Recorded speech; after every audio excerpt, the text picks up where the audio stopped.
السلام علیکم۔ میں ہوں محمد تحسین عباسی اور آپ دیکھ رہے ہیں میرا یوٹیوب چینل۔ ناظرین، آج ہم سب سے پہلے ذکر کریں گے chief of the army staff general سید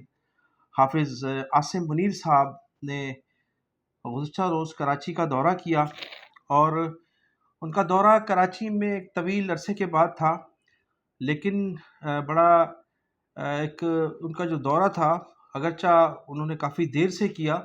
لیکن بڑا فروٹفل ان کا یہ دورہ تھا،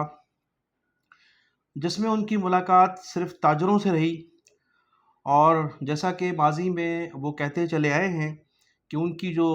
نظریں ہیں وہ پاکستان کی معیشت پر ہیں، کہ کسی طرح سے پاکستان کی معیشت سنبھل سکے، تو اسی حوالے سے انہوں نے کراچی کے جو چیدہ چیدہ تاجر تھے، جن کی تعداد سینکڑوں میں بتائی جاتی تھی، ان سے ان کا خطاب تھا، ان سے ان کی ملاقات تھی۔ اور اس ملاقات میں عقیل کریم ڈیڈی صاحب پر کچھ ذمہ داریاں عائد کی گئی تھیں، اور عقیل کریم ڈیڈی صاحب ان تمام ناراض تاجروں کو لے کر پہنچے chief of the army staff کے اس اجلاس میں، جن کو تحفظات تھے، اور ان تمام تاجروں نے کھل کر chief of the army staff سے گفتگو کی، اور انہوں نے کہا کہ ہم ان حالات میں سرمایہ کاری کس طرح سے کر سکتے ہیں، جبکہ کراچی میں امن و امان کا سب سے بڑا مسئلہ ہے۔ کراچی میں بجلی کی لوڈ شیڈنگ ہے، گیس کی لوڈ شیڈنگ ہے، پانی دستیاب نہیں ہے، اور جو حکومت کی صوبائی حکومت کے افعال ہیں کہ کرپشن سے بھرپور سارے معاملات ہیں۔ تو کراچی کا جو تاجر ہے وہ کسی بھی صورت کراچی میں کم از کم سرمایہ کاری کرنے کے لیے تیار نہیں ہے، جب تک کوئی معاملات، کوئی اچھے حالات پیدا نہ ہوں اور معاملات اس حد تک نہ پہنچ جائیں۔ بعض تاجروں نے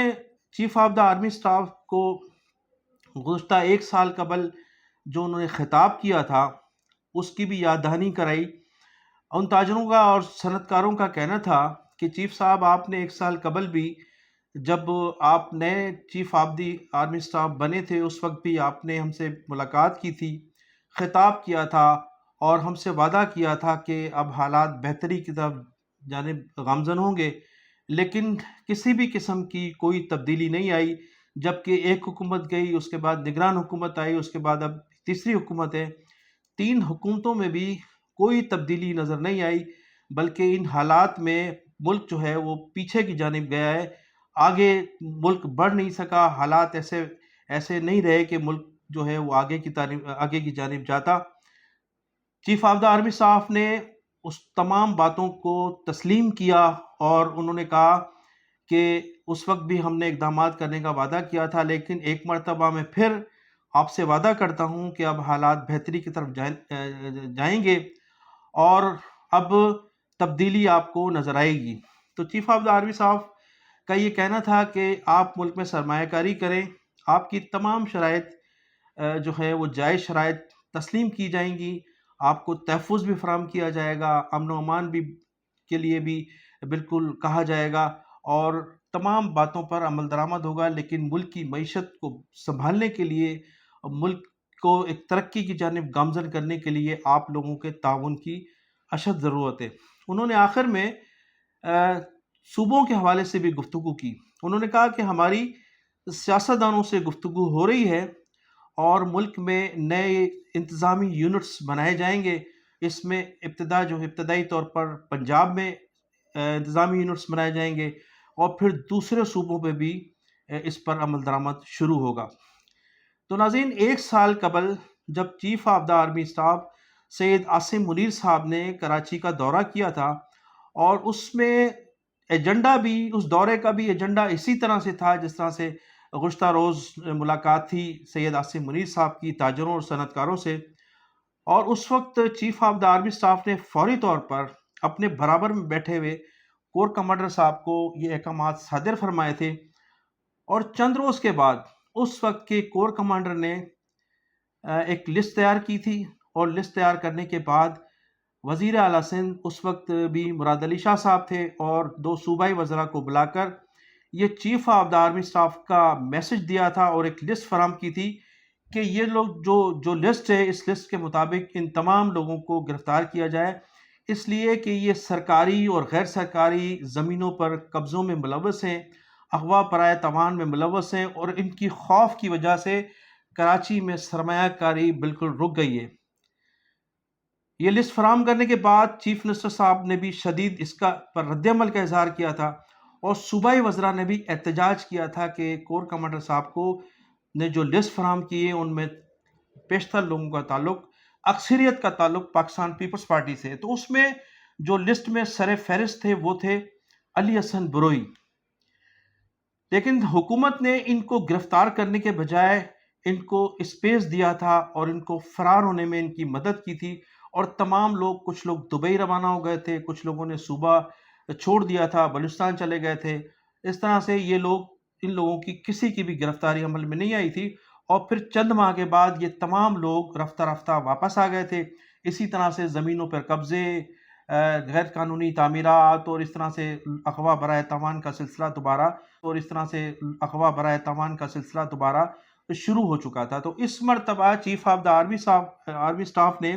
سختی سے اس پر عمل درآمد کرنے کو کہا ہے، لیکن دراصل صورتحال یہ ہے کہ جس علی حسن بروئی کا جو نام سر فہرست تھا اس لسٹ میں، جو کور کمانڈر صاحب نے وزیر اعلیٰ سندھ کو دی تھی، وہ علی حسن زرداری اس وقت ایوان صدر کے انچارج ہیں، اور آصف علی زرداری کی جیب کی گھڑی اور ہاتھ کی چھڑی بنے ہوئے ہیں۔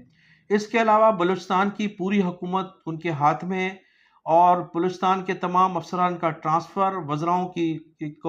پورٹ فولیو، اور پولیس کے آئی جی تک ان کے انڈر میں، کنٹرول میں، وہ جیسے چاہیں، جس کو چاہیں جب گرفتار کروا دیتے ہیں۔ تو جو سردار اسلم بھوتانی کی فیملی کو جو ہراساں کیا گیا، ان کے بنگلوں پر گرفتاری کے لیے پولیس کو بھیجا گیا، بلوچستان کی پولیس گئی، اور پھر اس سے قبل جو انتخابات میں بھوتانی خاندان کے خلاف علی حسن بروئی نے جو الیکشن لڑا، اس میں جس قسم کی دھاندلی کی گئی، کوشش کی گئی زرداری صاحب کی جانب سے کہ اس کو کسی طرح سے، علی حسن بروئی کو وہاں سے ایم پی اے منتخب کیا جائے اور اس کو سیاست میں ان کیا جائے، لیکن اس کے باوجود وہ انتخابات ہار گئے۔ تو اس وقت وہ وزیر اعلیٰ بلوچستان کے ایڈوائزر بھی ہیں۔ اور پھر جو 45 ارب روپے کا جو قصہ چل رہا ہے سندھ میں، جو ملک اسد سکندر صاحب کو جو ادائیگی ہوئی ہے ملک ریاض کی جانب سے مبینہ طور پر، پھر یہ کہا جاتا ہے کہ اس میں آصف علی زرداری صاحب کا مبینہ طور پر کوئی حصہ ہے، اور ملک اسد سکندر صاحب وہ ادائیگی نہیں کر رہے ہیں، جس کی وجہ سے ملک اسد سکندر صاحب کو تھریڈ کرنے کے لیے بھوتانی خاندان کو تنگ کیا جا رہا ہے، کیونکہ اسلم بھوتانی ان کے سگے ماموں ہیں، اور ان سے ان کی قریبی عزیزداری ہے۔ بھوتانی اور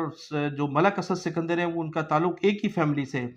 تو ملک اسد سکندر صاحب کو بھی تھریٹ کیا جا رہا ہے۔ ان کی جو کچھ ملک اسد سکندر صاحب کے جو 9 سے 10 پلاٹ تھے جن پر ان کا ناجائز قبضہ تھا، ان کو بھی رفتہ رفتہ سندھ گورنمنٹ کی جانب سے خالی کروایا جا رہا ہے،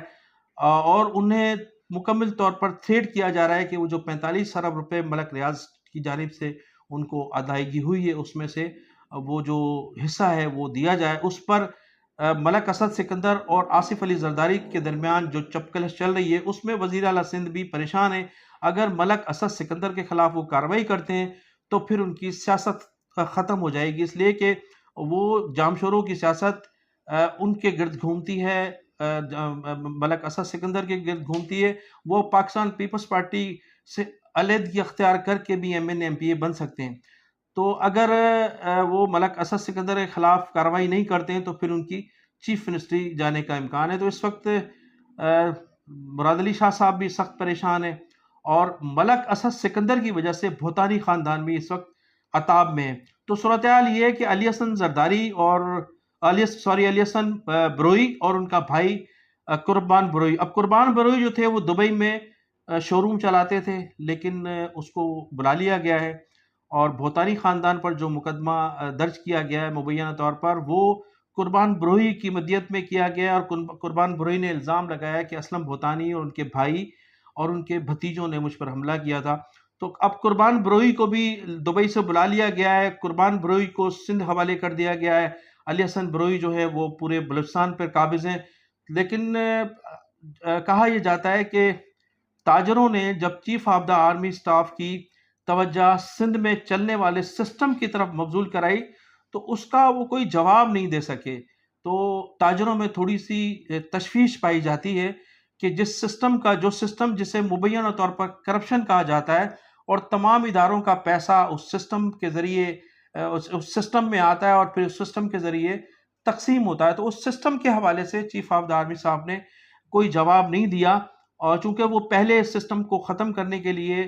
جو 1 سال قبل انہوں نے دورہ کیا تھا، اس میں انہوں نے chief of the army staff صاحب نے کور کمانڈروں کے احکامات صادر فرمائے تھے، لیکن اس پر شاید عمل نہیں ہو سکا تھا۔ تو اس وقت بھی انہوں نے اس پر کوئی نہ کمنٹس کیے اور نہ ہی کوئی جواب دیا، جس کی ابھی تاجروں میں تشویش ضرور پائی جاتی ہے۔ اچھا ناظرین، اب میں آخر میں آپ کو بتاؤں گا کہ بانی متحدہ الطاف حسین صاحب نے گزشتہ 2 روز قبل تو ایک مرتبہ پھر پشتون تحفظ قومی موومنٹ کے جو رہنما ہیں جناب منظور پشین، تو ان کی جانب سے جو 11 اکتوبر کو جرگہ بلایا گیا ہے ان کی جانب سے، اس جرگے کی حمایت کی ہے، اور تمام پشتون قوم سے، تمام جو سردار ہیں، تمام جو خوانین ہیں، ان سے انہوں نے اپیل کی ہے کہ تمام لوگ اس جرگے میں شامل ہوں اور منظور پشین کے اس جرگے کو کسی طرح سے کامیاب کریں، اس لیے کہ یہ پشتوں قوم کی جو ہے بقا کا مسئلہ ہے۔ اور پھر انہوں نے آج الطاف حسین صاحب نے آج ہفتے کے روز جو پاکستان تحریک انصاف کا جو احتجاج تھا پنڈی میں، اس پر جو پولیس کی جانب سے لاٹھی چارج کیا گیا، جو ان پر تشدد کیا گیا ہے مبینہ طور پر، اس کی بھی سخت مذمت کی ہے۔ ان کا کہنا تھا کہ تحریک انصاف کے کارکنان پر جو ریاستی تشدد کیا گیا ہے، یہ ریاستی دہشت گردی ہے، اور سیاسی کارکنان پر اس قسم کے حملے کسی مہذب قوم کو زیب نہیں دیتے۔ انہوں نے سخت الفاظ میں اس کی مذمت کی ہے، اور تحریک انصاف کے بانی عمران خان اور ان کے کارکنان سے ہمدردی کا بھی اظہار کیا ہے۔ تو ناظرین، میں انہی الفاظ کے ساتھ آپ سے اجازت چاہوں گا کہ آپ میرے چینل کو سبسکرائب بھی کیجیے گا، کمنٹ سیکشن میں جا کر اپنی قیمتی رائے کا